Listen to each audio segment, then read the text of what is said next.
L'humanité existe depuis des milliers d'années et elle a utilisé des navires pour tout transporter. Même à ce jour, 90% des échanges commerciaux dans le monde se font par les océans.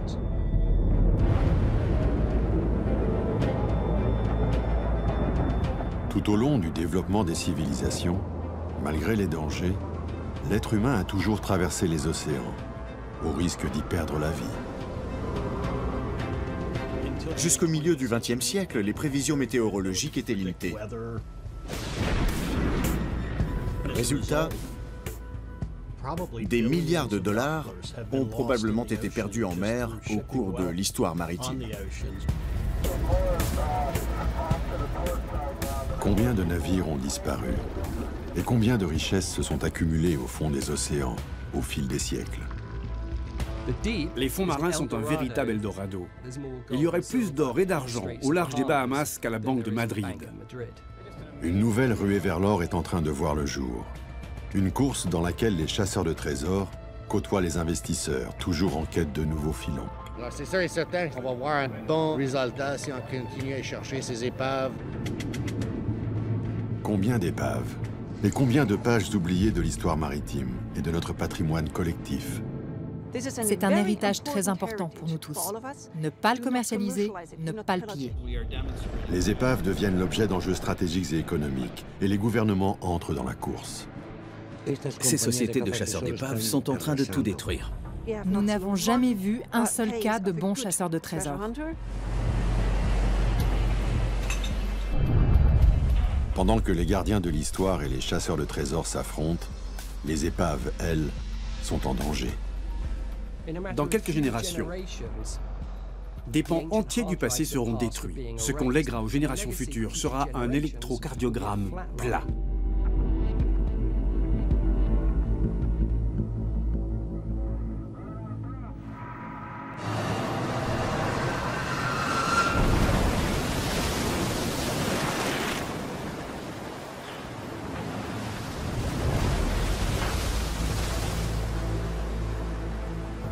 Qu'il soit dû à l'erreur humaine, à un problème technique ou encore aux caprices de la météo, le naufrage fait partie intégrante du transport maritime.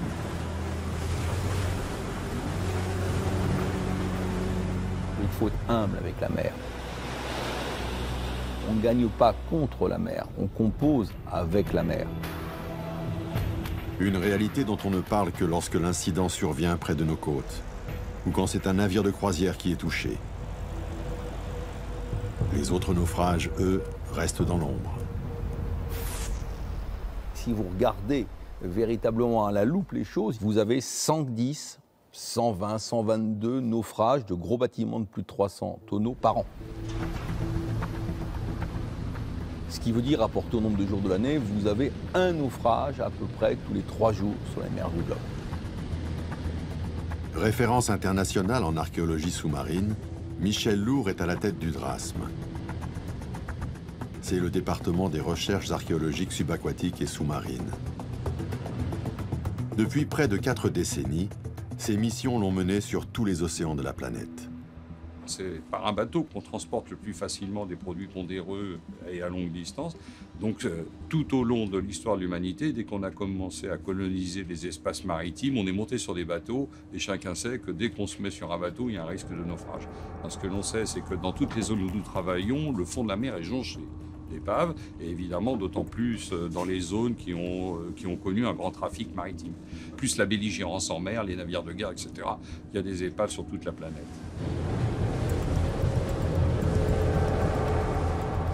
Alimentation, carburant, matières premières ou produits de consommation, 90% de tout ce que nous consommons passe par la mer. 60 000 navires, qui sont le flux sanguin du commerce international et qui empruntent des routes maritimes tracées au fil des siècles. Mais combien de bateaux ne sont jamais arrivés à bon port? Il est très difficile de connaître précisément la quantité de richesses perdues dans une zone géographique définie. Mais on peut l'estimer en considérant les grandes puissances de l'histoire coloniale.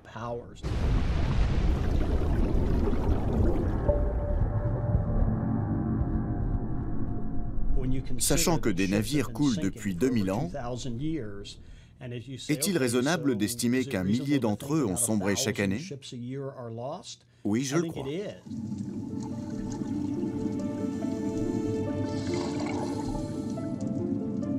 Récemment, dans une initiative visant à cartographier l'intégralité du plancher océanique, les 195 pays membres de l'UNESCO se sont unis pour mener l'enquête. Et ils ont avancé une estimation. Il y aurait 3 millions d'épaves dans le monde. Il pourrait y en avoir plus ou beaucoup moins. Il est difficile de savoir si elles sont encore là, s'il en reste quelque chose. Beaucoup de navires ont coulé sans qu'ils soient consignés. 3 millions, c'est une bonne estimation, oui. Mais c'est approximatif. Peut-être moins ou peut-être plus. Pour beaucoup d'archéologues sous-marins, ce nombre est largement sous-estimé.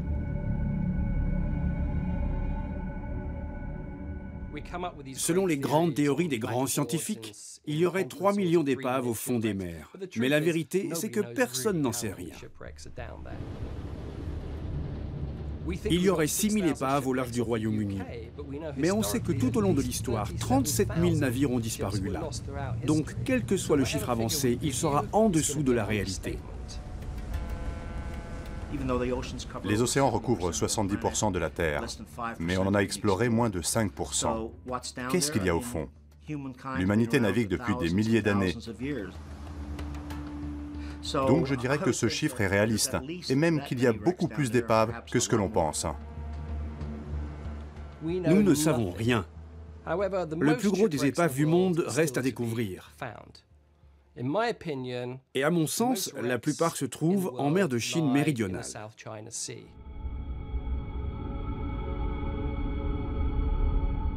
Point de passage mythique entre l'océan Pacifique et l'océan Indien, le détroit de Malacca est le couloir maritime le plus fréquenté au monde.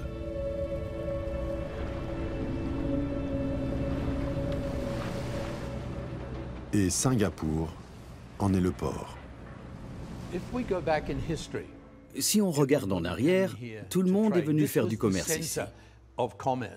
C'était déjà un pôle d'échange quand l'Europe en était encore à l'âge de pierre.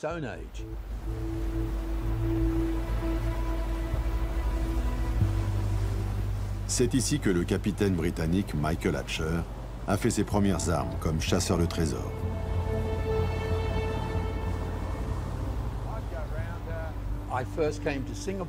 Je suis venu à Singapour pour la première fois en 1973. C'est à ce moment-là que j'ai trouvé mon premier trésor. Et depuis ce jour, je suis accro.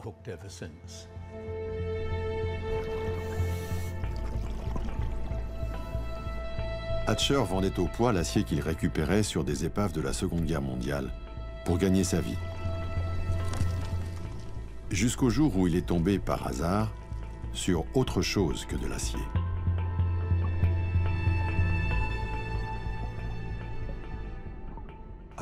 Je ne connaissais rien à la porcelaine.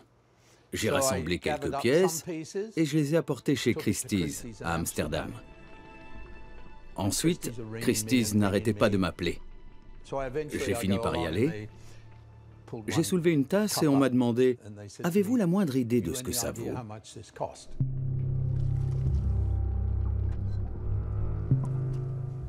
Moi, je dirais 5 $. On m'a répondu « Que diriez-vous de 5 000 ?» Et là, j'ai demandé « Vous en prendriez combien ?» Et eux, parce que vous en avez d'autres? Le plongeur avait découvert sans le savoir le Nanking. Une embarcation engloutie en 1750 après avoir heurté un récif corallien. Avec à son bord une véritable mine d'or. C'était la première fois qu'on avait découvert une telle quantité de porcelaine. In Amsterdam, they've been queuing round the block for hours on end just to glimpse the Nanking treasure was found 100. Aussitôt, celle qui est désormais connue comme la porcelaine de Hatcher entre dans l'histoire comme un raz-de-marée. The volume and variety of porcelain up for sale is vast. There are complete dinner services with place settings for as many as 144. Et toute la cargaison du Nankin est mise aux enchères à Amsterdam. En tout, on a repêché 27 000 pièces. En écouler autant, ça risquait de noyer le marché et de faire chuter les prix. Mais ça n'a pas été le cas. Ça a créé de l'intérêt sur le marché et cela a remis en lumière l'histoire de la porcelaine de Chine. Les 27 000 pièces de porcelaine de Chine sont vendues en quelques jours à des acheteurs venus du monde entier. Un jackpot de près de 10 millions de dollars pour Hatcher et son équipe.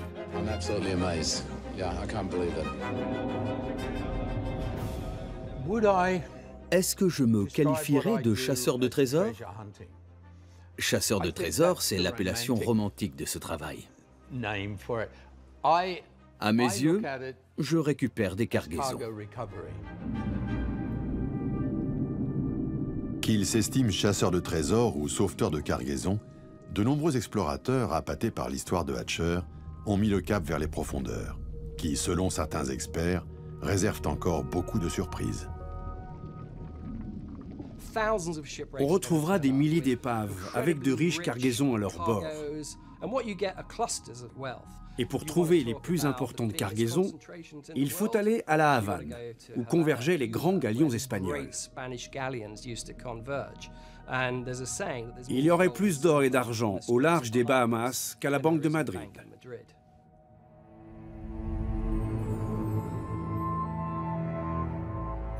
La fièvre de l'or. Pour le royaume d'Espagne, le XVIe siècle est le bien nommé siècle doré.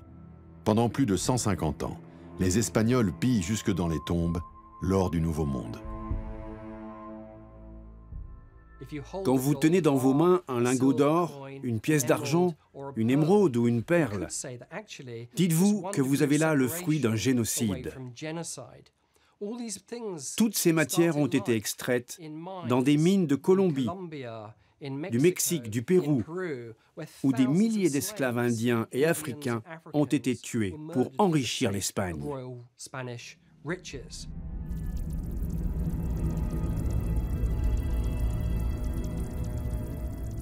Les trésors volés des Amériques étaient chargés sur de grands voiliers, puis acheminés vers l'île de Cuba. Les galions se regroupaient ensuite en convoi depuis le port de la Havane pour affronter ensemble la traversée de l'Atlantique. À ce moment-là, le trafic naval est très intense. Pendant 150 ans, on voit en moyenne 4000 embarcations par an entrer dans le port de la Havane. À tel point qu'au XVIe siècle, ce n'est pas le littoral de la Havane le plus important. C'est son port, sa baie. Tout au long de ces années, il semblerait qu'il passe par la Havane plus ou moins 200 000 kilos d'or et plus de 16 millions de kilos d'argent. Beaucoup d'or. Il arrive en lingots, en barres, en morceaux, sous toute forme, prêt à être fondu. Mais il arrive aussi sous forme de pièces de monnaie.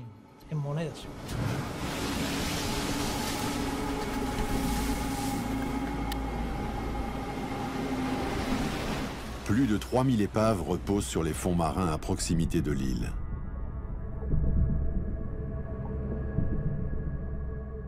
Mais davantage que leur nombre, c'est le montant estimé des cargaisons qui fait tourner la tête des chercheurs de trésors. Cuba est l'exemple type d'un pays où la probabilité de récupérer des richesses est énorme.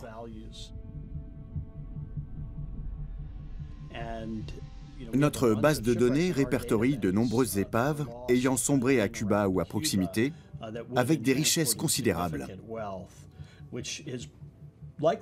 Une seule cargaison vaudrait des centaines de milliers de dollars. « 4 millions de tonnes d'or et d'argent ont ainsi franchi l'Atlantique.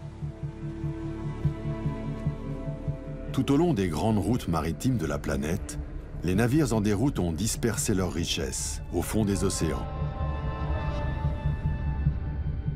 Et selon les experts, les quantités sont vertigineuses.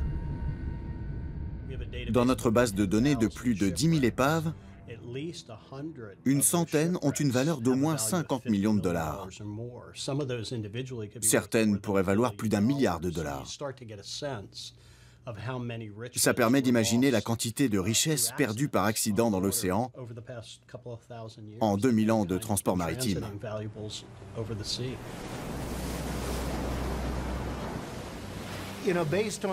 D'après les sources historiques et les données que j'ai pu consulter, un tiers de l'or, de l'argent et des autres métaux et pierres précieuses appartenant aux hommes a été perdu en mer.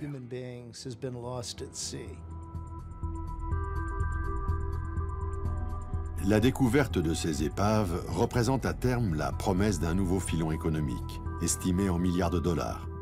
Et cela n'a pas échappé au flair des investisseurs et des gestionnaires de capitaux en métaux précieux, ici réunis à Zurich. Moi, je vois il y a une grosse richesse qui reste dans ces épaves. Ça représente une ressource de, je crois que c'est 100 milliards. C'est sûr que 100 milliards, c'est une ressource économique assez importante. Alors, c'est sûr et certain qu'on va voir un bon résultat si on continue à chercher ces épaves, les richesses qui étaient mises en place par les ancêtres. Une mine d'or, peut-être, mais le gisement n'est pas à ciel ouvert. Encore faut-il localiser les épaves susceptibles de contenir ces métaux précieux. C'est ici, à Séville, que les archéologues, les scientifiques et les chasseurs de trésors se sont tous donné rendez-vous. Quand un bateau sombrait, la bureaucratie était très stricte. S'il y avait des survivants, on communiquait des informations conservées dans les archives sur les circonstances du naufrage, le temps qu'il faisait, et de nombreux détails.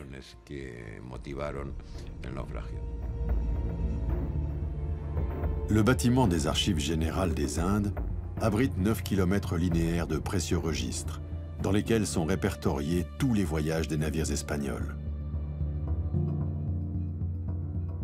10% de ces navires ont coulé. Mais où exactement? Car à l'époque, le positionnement GPS n'existait pas. De nombreux navires ont quitté le Nouveau Monde chargés d'or et d'argent, et beaucoup ont coulé. Mais il existe très peu de données de navigation. Un dossier de recherche qui dit « Le navire a quitté la Havane en 1580 et a coulé quelque part entre la Havane et l'Espagne », ce n'est pas intéressant pour nous. Ce qu'il nous faut, ce sont des données de navigation précises pour limiter la zone d'investigation et que ça reste rentable.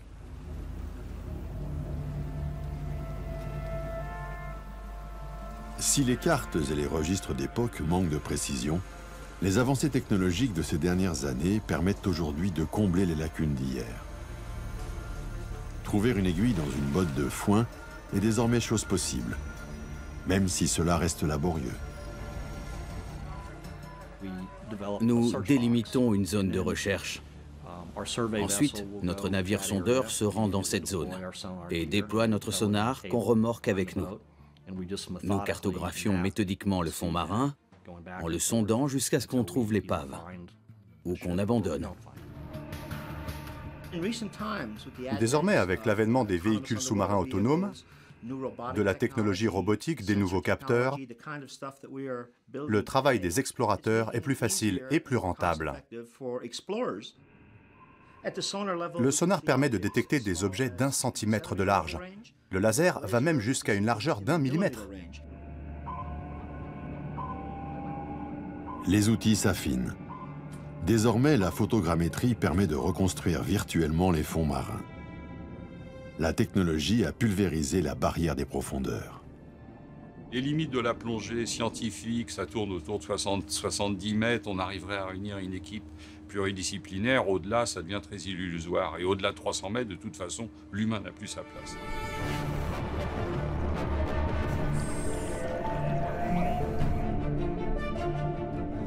Aujourd'hui, on est arrivé, je dirais, presque à la science-fiction du passé. Continue comme ça, Vincent. Il y a simplement 5-6 ans, on parlait de la profondeur, et aujourd'hui, c'est devenu notre quotidien. Presque aucune zone du fond des océans n'est inaccessible. À partir de 150 mètres, la profondeur de la Manche, jusqu'à 4800 mètres dans l'Atlantique. C'est-à-dire 1600 mètres plus profond que l'épave du Titanic. Le futur est là, les robots existent. Bien que le Titanic repose à 3800 mètres de fond, il y a déjà 20 ans que son épave a été explorée. Où qu'elles soient, les épaves ne sont plus à l'abri de l'avidité humaine. Et les immenses richesses qu'elles recèlent suscitent la convoitise des États eux-mêmes, qui, eux aussi, sont entrés dans la course au trésor. Hemos encontrado 307 años después de su hundimiento el galeón San José. Trouver le San José, ce galion espagnol coulé en 1708 par la marine britannique au large de Carthagène, était un pari de Juan Manuel Santos, alors président de la Colombie. C'est en 2015, après des années de recherche, que son équipe localise le galion au large de la côte colombienne, par 300 mètres de fond. On a affaire à un navire du roi d'Espagne qui transporte une cargaison extrêmement importante. On l'estime à 200 tonnes d'or, plus une masse non négligeable, semble-t-il, d'émeraudes. Des émeraudes de Colombie, de l'or provenant des mines du Pérou. Sous les débris, les canons et les amphores. 17 milliards de dollars attendent patiemment le gouvernement colombien. C'est le plus gros trésor jamais trouvé. Le gouvernement de Colombie a d'une part annoncé qu'il avait l'intention de faire une fouille de cette épave qui soit exemplaire. Proteger el patrimonio cultural de Colombia. En tout cas, le gouvernement dit « je veux réunir la meilleure équipe du monde pour faire cette fouille ». Et en même temps, il se rapproche de chasseurs de trésors américains en leur disant « il faudrait que vous réunissiez l'équipe ». Donc là, il y a quand même un petit gap, pour ne pas dire plus, entre la prétention scientifique et de confier le dossier à des chasseurs d'épaves qui n'ont aucune vocation à faire de la recherche scientifique. Aujourd'hui, le San José repose toujours à 300 mètres de fond. Le gouvernement n'a pas les moyens de financer les opérations de renflouement. Pour récupérer ce trésor, il se verrait dans l'obligation de faire appel à des sociétés privées et de payer leurs services en leur cédant une partie de la cargaison.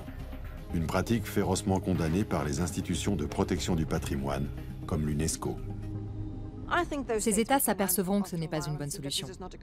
Nous n'avons jamais vu un seul cas de bon chasseur de trésors. Au mieux, ils gagnent de l'argent. Et dans le pire des cas, rien. Quoi qu'il en soit, le patrimoine est détruit et ils se retrouvent les mains vides. Le financement des opérations qui permettent de récupérer les cargaisons immergées est un véritable dilemme. Une bataille qui oppose d'un côté les chasseurs de trésors et leurs éventuels partenaires, et de l'autre les gardiens du patrimoine maritime. Explorer les profondeurs, ce n'est pas donné. Si vous voulez un navire capable de lâcher un véhicule télécommandé, il faut compter 35 000 $ par jour. Et si vous voulez récupérer un navire de la Seconde Guerre mondiale à 4000 mètres de profondeur, il faut ajouter un zéro. Les opérations de recherche en eau profonde coûtent très cher, entre 1 et 3 millions de dollars par mois.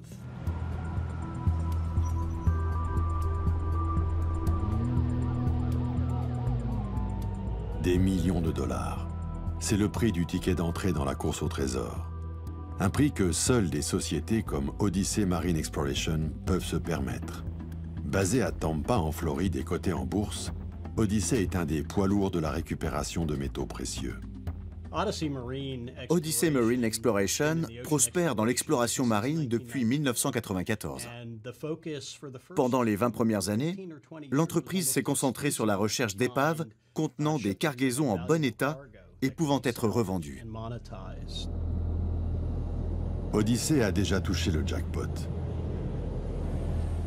En 2007, la société privée débarque sur l'aéroport de Tampa 17 tonnes d'or et d'argent en pièces et en lingots. Le magot provient d'une frégate espagnole baptisée Nuestra Señora de las Mercedes et coulée en 1804 au large des côtes du Portugal.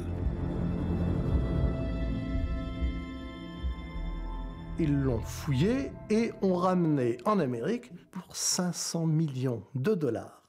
En pièces d'argent, il y a quelque chose comme 590 000 pièces. La cargaison de la frégate Mercedes est alors le plus grand trésor jamais remonté à la surface.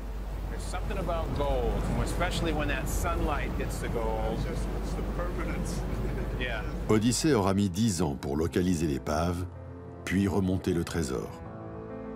C'est une prouesse technique et le début d'une bataille judiciaire sans précédent. Et ces gens s'empressent de faire valoir auprès du tribunal de Tampa, en Floride, leur droit à la propriété de l'épave, espérant que, de toute évidence, un juge américain va dire « Mais bien sûr, messieurs, vous l'avez trouvé dans les eaux internationales, c'est à vous ». Ça ne va pas se passer de façon aussi simple. What Odyssey has done is morally and legally unacceptable. The treasure hunters were required to return every single coin and other artifact they had taken. L'Espagne revendique finalement le butin. Les autorités madrilènes déclarent la frégate Mercedes patrimoine historique, tout en soulignant le caractère militaire du bateau, coulé lors d'un combat contre une frégate britannique. Le gouvernement espagnol a présenté un recours devant les tribunaux des États-Unis contre cette société de chasseurs d'épaves, parce que c'était une frégate, un navire de l'État, et par conséquent, le bateau et son contenu appartenaient à l'Espagne. Au terme de 5 années de procès, la Cour suprême des États-Unis condamne la société Odyssée à livrer la totalité du trésor à l'Espagne. Cette décision est une première. Elle est basée sur un principe du droit américain, l'immunité souveraine, qui considère qu'un navire, s'il est militaire, restera toujours la propriété du pays dont il bat pavillon. Immédiatement, 2 avions de l'armée espagnole, accompagnés de la garde civile, sont allés aux États-Unis récupérer les 600 000 pièces d'or qui étaient retenues par la garde nationale américaine et sont rentrés en Espagne. This is historical heritage. This is not to be sold. This is to go to a museum, but we have to fight against those who go and salvage sunken objects. Les chasseurs d'épaves, si on ne les arrête pas de manière très ferme, et si l'opinion mondiale ne les condamne pas très sévèrement, en 10 ans, ils vont faire disparaître tout ce patrimoine collectif que sont les navires qui ont coulé à travers les âges. Ces sociétés de chasseurs d'épaves sont en train de faire disparaître des pans entiers de l'histoire. Les 600 000 pièces sont confiées au Musée national de Carthagène en Espagne, qui en expose quelques exemplaires et conserve le reste du butin dans une chambre forte. Nous avons remonté 600 000 pièces, presque toutes identiques. 600 000 exemplaires du même objet.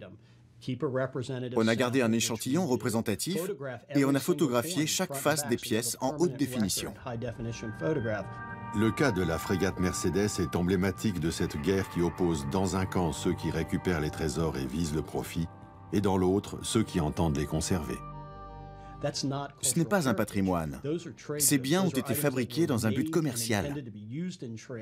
Ils n'ont pas été vendus car ils ont coulé accidentellement. Vendons 590 000 des 600 000 pièces aux collectionneurs et laissons les pays profiter des retombées économiques. Pourquoi ne pas vendre une partie pour financer par exemple de nouvelles explorations? Ces pièces sont toutes semblables.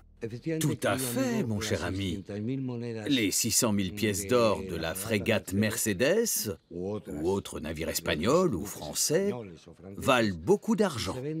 Moi, ce que je vous suggère, c'est de vendre tous les tableaux du Louvre, en commençant par la Joconde. Et je propose que des 8 colonnes de la Madeleine, on en vende 7, parce qu'elles se répètent, après tout.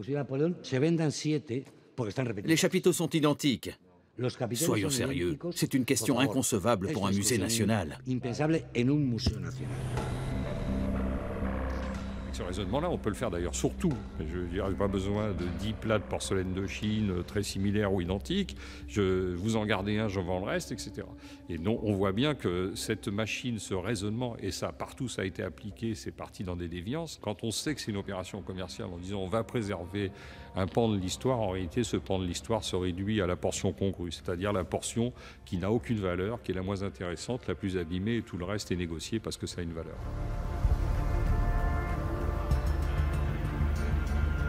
Si les chasseurs de trésors sont les seuls capables d'accéder aux épaves, comment s'assurer qu'ils ne détruiront pas les objets sans valeur marchande pour optimiser leurs coûts et remonter un maximum de biens de valeur en un minimum de temps? Selon eux, la position des archéologues et des institutions en matière de protection du patrimoine n'est pas réaliste. La communauté scientifique, qui influence la politique gouvernementale, est très opposée à un modèle commercial. Ne pas intervenir semble être la tendance au niveau mondial. L'ONU, via l'UNESCO, qui est l'entité concernée par le sujet en son sein, préfère que les objets soient laissés in situ. Puisqu'ils sont là, laissez-les. Odyssée et la majorité des sociétés de récupération de trésors fondent leur discours sur l'un des paragraphes de la Convention de l'UNESCO. Il y est écrit noir sur blanc que la préservation in situ doit être une priorité. Selon eux, cette convention ferme la porte à tout type d'exploitation. C'est complètement faux. L'UNESCO ne dit pas qu'il faut laisser les objets au fond des mers. L'UNESCO dit qu'il faut les laisser sur place, jusqu'à ce qu'on ait les moyens techniques et d'investigation pour garantir une procédure correcte.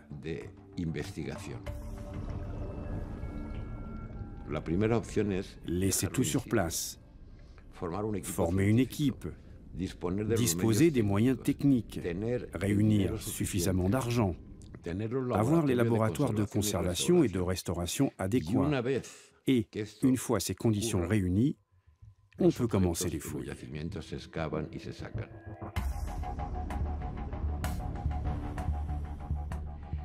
La Convention dit « Laissez le patrimoine culturel subaquatique où il est si vous n'avez pas de projet solide ». Récupérer des cargaisons immergées est aujourd'hui possible, mais selon un protocole de préservation encadré et contrôlé par les archéologues de l'UNESCO. Et une fois remonté, ne rien vendre. Depuis qu'il peut plonger, l'homme recherche des trésors. Il s'en empare et les déverse sur les marchés. Beaucoup d'objets se sont perdus. Il faut préserver ce patrimoine pour l'avenir, pour l'humanité. Ce patrimoine subaquatique est essentiel. Toutes les traces que l'humanité a laissées dans les océans. Il faut les protéger, ne pas les vendre, ne pas les piller, des principes éthiques. Cette proposition pose un problème. Qui va payer? Est-ce que ce sont les contribuables? Les gens ont d'autres besoins que la mise en lumière d'un patrimoine culturel. Tous les pays du monde ont des problèmes plus urgents à financer que la récupération d'épaves ou la restitution d'un héritage culturel.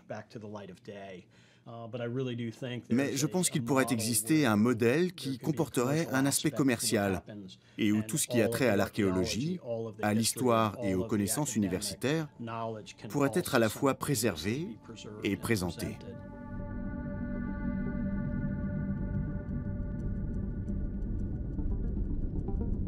Une autre épave, trouvée par Odyssée, a montré récemment qu'une collaboration entre des entreprises privées et le secteur public pouvait s'avérer gagnant-gagnant. Celle du SS Gersopa.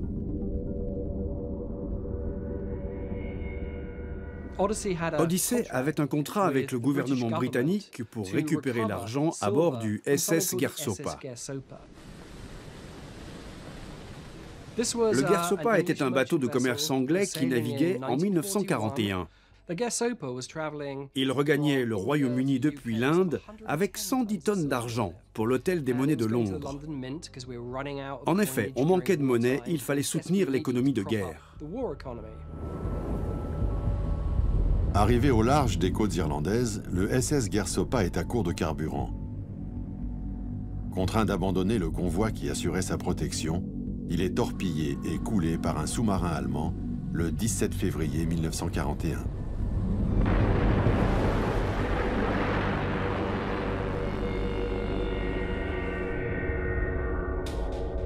L'épave est localisée en 2011.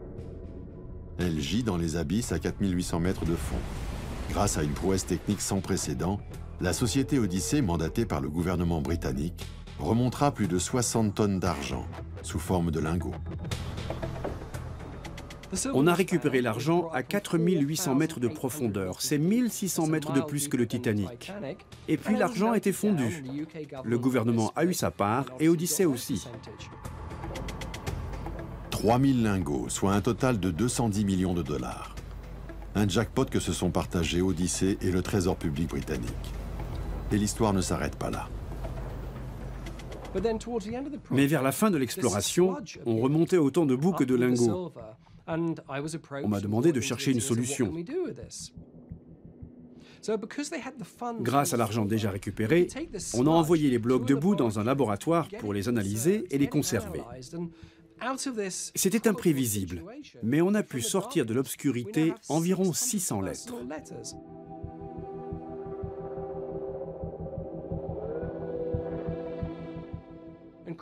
Des cartes de vœux, des documents commerciaux et des chèques.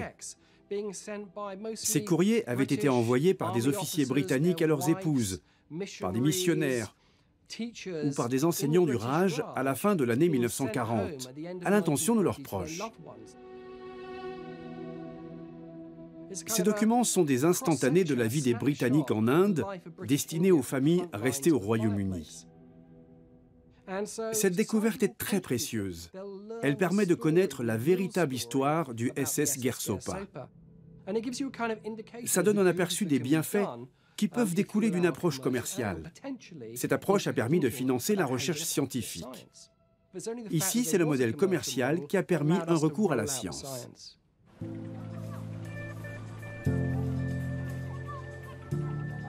La collaboration publique-privée fait aussi ses preuves dans certains pays d'Asie du Sud-Est, comme l'Indonésie et la Malaisie, où traditionnellement les chasseurs de trésors partagent leur butin avec le gouvernement. À mes débuts dans le métier, j'opérais en Indonésie, au Vietnam et en Malaisie. Ces pays avaient pour politique de former des partenariats avec le privé. Le gouvernement prenait 50% et l'entreprise gardait le reste. Un échantillon représentatif était conservé pour les musées, mais le plus gros pouvait être mis en vente.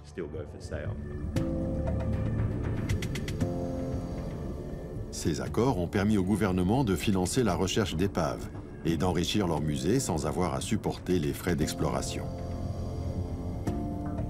Bien que l'ensemble des risques soit à la charge des chasseurs d'épaves, au final, la part du trésor qui leur revient permet de financer les fouilles. Ils travaillent en partenariat avec des sociétés privées qui apportent l'argent et qui assument tous les risques. Des risques qui sont très importants. L'un des dangers est politique. On peut avoir un contrat avec l'État et quand on remonte un trésor, il peut très bien vous remercier et tout garder. C'est déjà arrivé. Mais suite aux abus de certains chasseurs d'épaves, accusés de ne pas déclarer une partie des trésors, le gouvernement indonésien a décidé de ne plus délivrer de licence d'exploration. Hélas, le résultat ne fut pas celui escompté. Les politiques changent aussi. En 2010, l'Indonésie a suspendu l'octroi de permis.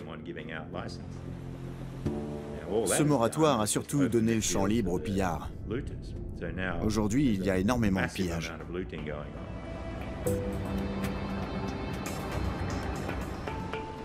Pour les pêcheurs de la région, remonter quelques assiettes de porcelaine et les vendre pour une poignée de dollars est une source de revenus comme une autre. Ils ne roulent pas sur l'or, et il faut bien manger. Il est très tentant de plonger et de piller l'épave. Ils n'ont pas d'autre choix. Voilà ce qui se passe. Les épaves sont détruites et dynamitées par des pêcheurs à la recherche de trésors à revendre. En quelques années, le marché noir s'est organisé et l'Indonésie est devenue la capitale mondiale du trafic d'antiquités sous-marines. Quand quelqu'un nous envoie des photos en disant « Tiens, j'ai vu ça, on me l'a proposé à la vente », on le voit. Donc il y a nécessairement, s'il y a le produit à la vente, c'est qu'il y a un pillage et il y a un trafic. Très difficile, malheureusement, d'en estimer l'importance. Ce trafic a entraîné la destruction de centaines d'épaves et enrichi des organisations criminelles.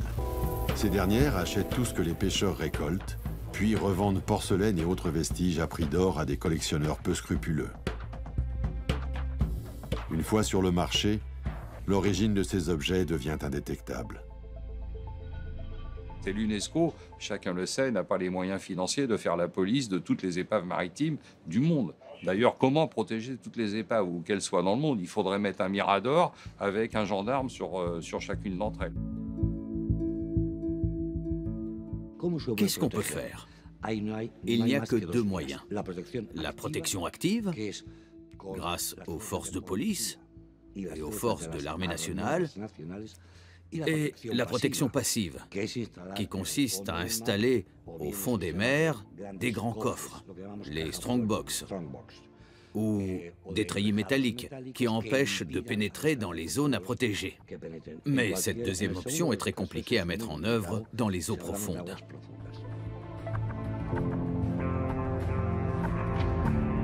Certains sites archéologiques facilement accessibles ont fait l'objet de mesures de protection mises en place par l'UNESCO. Ces mesures restent anecdotiques car elles ne protègent que des épaves connues et déjà vidées de leur cargaison.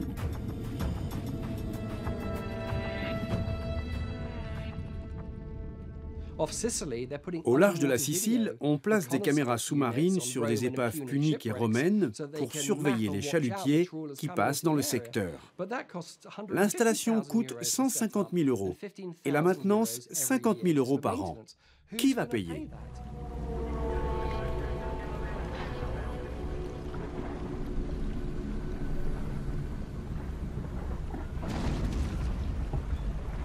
Alors que les institutions et les chasseurs de trésors se refusent à collaborer, certaines épaves deviennent l'objet de batailles géopolitiques. Cette fois, le trésor n'est plus ce que l'épave contient, mais son emplacement. L'épave a été très longtemps appréhendée comme une page d'histoire immergée de l'humanité qui méritait d'être protégée, étudiée, valorisée. Et puis tout d'un coup, l'épave peut encore avoir une autre valeur. C'est comme si on avait planté un pavillon sur la banquise en disant « le pôle Nord est à moi parce que j'y ai mis mon drapeau ». Depuis plusieurs décennies, le Canada finançait la recherche de deux épaves, l'Erebus et le Terror, disparus en 1845. L'expédition de John Franklin avait pour objectif de relier l'Atlantique au Pacifique en passant par le nord du Canada. La mission a tourné court lorsque ces deux bateaux furent broyés par les glaces. Les bateaux ont coulé, personne ne savait où. Il y avait des rumeurs et des témoignages chez les Inuits. Récemment, les Canadiens ont trouvé deux épaves emblématiques, le HMS Erebus et le HMS Terror.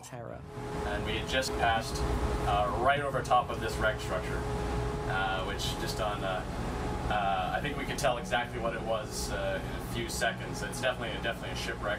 What was the reaction like? Winning the Stanley Cup. Ça pourrait avoir l'air d'une aventure à la Indiana Jones. Mais le Premier ministre canadien Harper s'est donné pour mission de retrouver ces épaves légendaires. It is about more than solving an age-old Canadian-British world mystery. Le Canada avait marqué l'emplacement. Les épaves sont là, cette zone est à nous.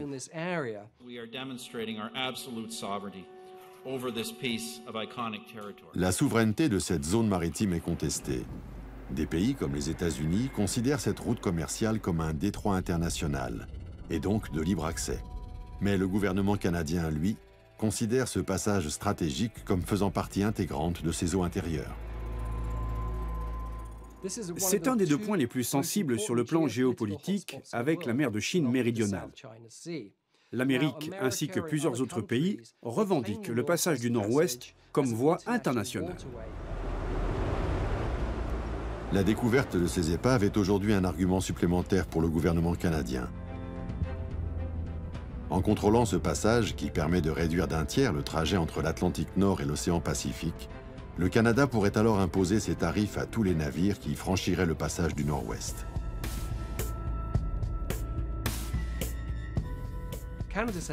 Si le Canada dit que c'est une mer intérieure, alors il peut contrôler le fret et toute la navigation jusqu'en Extrême-Orient. Cette voie permet de gagner des semaines, voire des mois. À cause du changement climatique, les icebergs fondent. Pour la première fois, on sait qu'on peut naviguer d'un bout à l'autre du passage du Nord-Ouest. On va aussi avoir accès aux îles alentours. Ces îles regorgent de richesses. Il y a par exemple un gisement de fer qui pourrait injecter des milliards dans l'économie canadienne. Des milliards de dollars. Sans compter les potentielles réserves de pétrole et de gaz naturel. Des gisements pratiquement inexploités, qui comptent respectivement pour 15 et 30% des réserves planétaires. La recherche de l'expédition Franklin n'est pas seulement une exploration sous-marine. C'est une affaire de gros sous. Convoitées pour leur cargaison ou leur position stratégique, les épaves représentent désormais un enjeu majeur. Ces vestiges du passé sont aujourd'hui au cœur d'un conflit en eau profonde. Et si le fossé se creuse entre les différentes parties, sous la surface, les épaves sont à la merci du temps qui passe. Avec le temps, tout ce qui gît au fond des océans va se décomposer entièrement. Les objets, le navire lui-même, la cargaison, tout ça, au fil du temps, va finir par être dissous par le milieu océanique. Il ne restera plus rien à découvrir.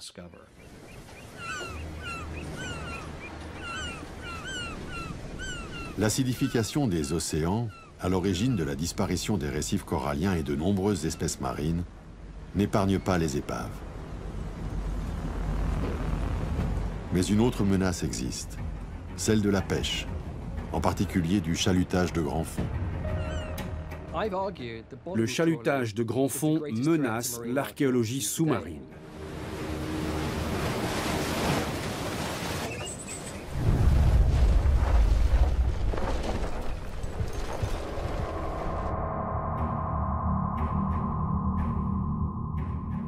Certains pays militent pour que 30% des océans soient protégés de la pêche industrielle par la création de grandes réserves marines.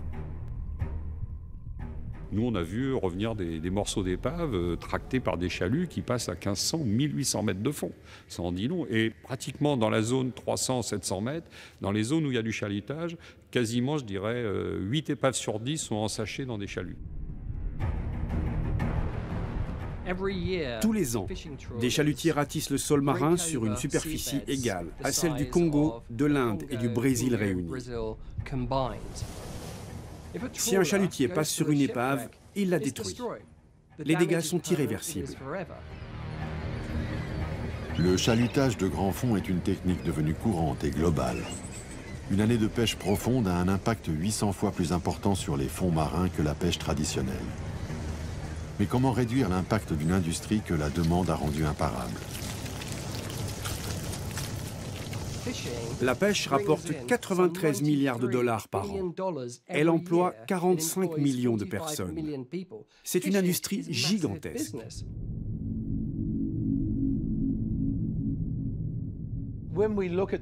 D'après les textes de loi des Nations Unies, les épaves sont protégées. Mais aujourd'hui, il y a des chalutiers énormes. D'ici 100 ans, il est possible que toutes les épaves soient détruites à cause de ces navires de pêche qui deviennent de plus en plus performants.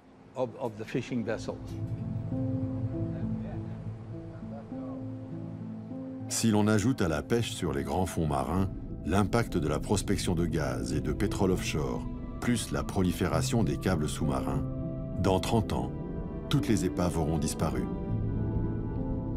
Toutes ces épaves, c'est des thrillers, c'est des livres policiers. Si vous commencez à en arracher une page toutes les 5 ou 7 pages, quand vous arrivez à la fin du livre, vous ne comprendrez plus rien à l'intrigue.